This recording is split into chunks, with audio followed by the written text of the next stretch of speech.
साथियों, पिछले कई सालों से 1925 से प्रयास किया जा रहा है संघ द्वारा कैसे इस देश में धर्म के नाम पर लोगों को लड़ाया जाए। पहले वो एजेंडा अंग्रेजों का था और उस एजेंडा को आरएसएस और मुस्लिम लीग जैसे संगठन आगे बढ़ाते थे। आज यह एजेंडा आरएसएस का है क्योंकि वो सत्ता में रहना चाहते हैं। सत्ता में आने का तरीका और सत्ता में रहने का तरीका इनको और कोई नहीं आता। जो नफरत का माहौल पैदा किया जा रहा है, आप देखिए उसका एक टूल किट है और ये संघ का टूल किट है। क्या है ये टूल किट? नमाज वर्सेस हनुमान चालीसा, अजान वर्सेस हनुमान चालीसा, झटका वर्सेस हलाल, हिजाब वर्सेस यूनिफॉर्म, खाने पे प्रॉब्लम, कपड़े क्या पहनते हैं उस पे समस्या, लाउड स्पीकर पे अगर अजान हो रही है तो लाउड स्पीकर पे उसी वक्त हनुमान चालीसा भी होना चाहिए। ये कौन है और इनको इस पूरे मकसद, इनका मकसद क्या है और लाभ किसको होता है इस तरह के विवाद पैदा? हमें और आपको तो नहीं होता। चारों ओर शोर है,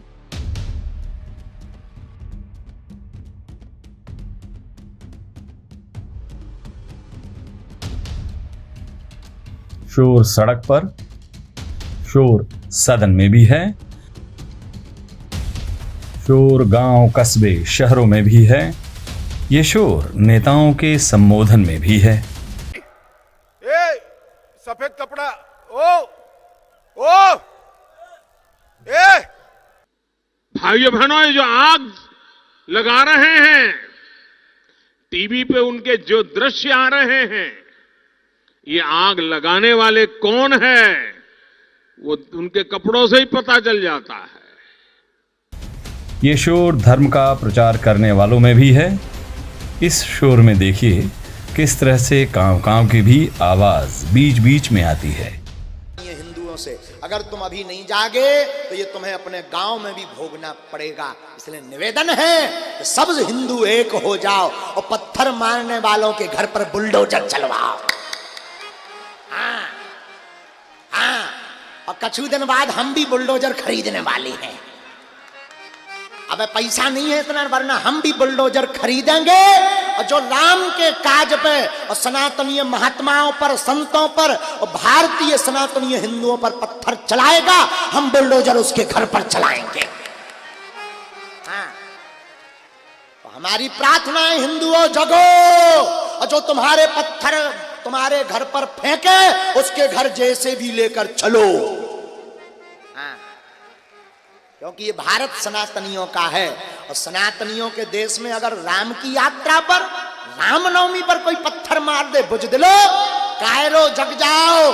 अब सब हिंदू अपने हाथ में हथियार उठा लो और कह दो हम सब हिंदू एक हैं। हाँ? बाहर में कहो हम बुलडोजर खरीदेंगे।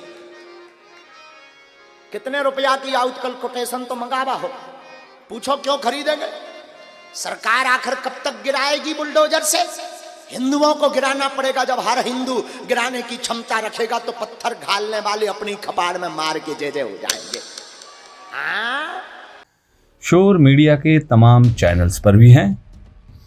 देश में नफरत का शोर है और इस शोर में खामोश हमारे प्रधानमंत्री जी हैं। देश का मन व्यथित है, परेशान है, चिंतित है।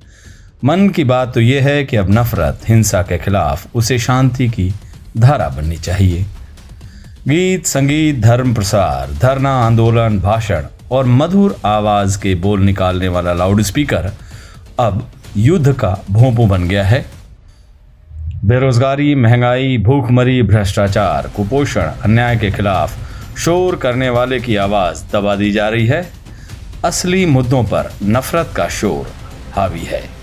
अब देखिए, ये लाउड स्पीकर का शोर ना आपको टीवी स्टूडियो में देखने को मिलेगा, ना ही इसकी खबर किसी अखबार में। ऐसे नहीं, पूरी ताकत से बताइए, पेट्रोल के दाम कम हुए कि नहीं हुए?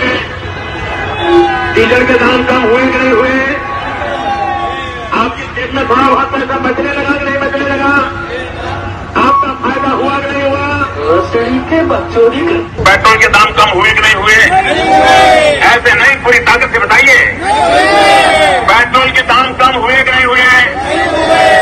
डीजल के दाम कम हुए कि नहीं हुए? आपके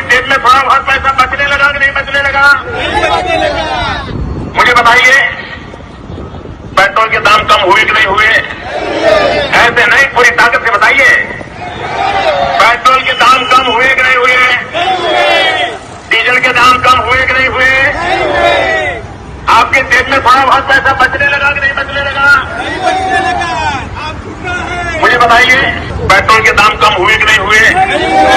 ऐसे नहीं, पूरी ताकत से बताइए, पेट्रोल के दाम कम हुए कि नहीं हुए?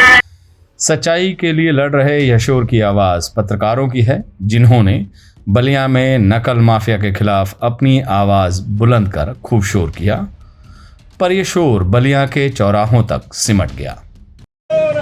बलिया डीएम चोर है, गली गली में शोर है। बलिया डीएम चोर है, गली गली में शोर है। मध्य प्रदेश के सीधी में भाजपा विधायक के खिलाफ पत्रकारों की कलम ने शोर की तो इस शोर को थाने में नंगा कर दिया गया। तानाशाही के शोर की ऐसी कर्कश आवाज़ है कि जिस शख्स के पास हाथी नहीं, उसको पथराव के जुल्म में उसकी दुकान गिरा दी। शोभा यात्रा में अब अशोभनीय शब्दों का शोर है। देश की जनता मूक दर्शक है, विपक्षी दल लड़ाई लड़ रहे हैं। शोर जोर जुर्म के खिलाफ शरीफ लोग अक्सर चुप ही रहते हैं। उनके दिल दिमाग में यही ख्याल आता है कि कौन इस पचड़े में पड़ने जाए।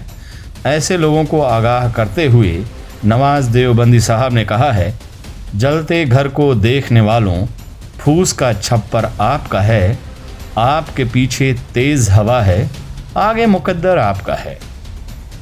जो लोग इस तरह की ज़्यादती पर खामोश रहते हैं, उनका आखिरी हश्र क्या होता है, नवाज देवबंदी साहब की बाकी दो पंक्तियों को भी सुन लीजिए, आपको इस सवाल का जवाब मिल जाएगा। उसके कत्ल पे मैं भी चुप था, मेरा नंबर अब आया, मेरे कत्ल पे आप भी चुप हैं, अगला नंबर आपका है।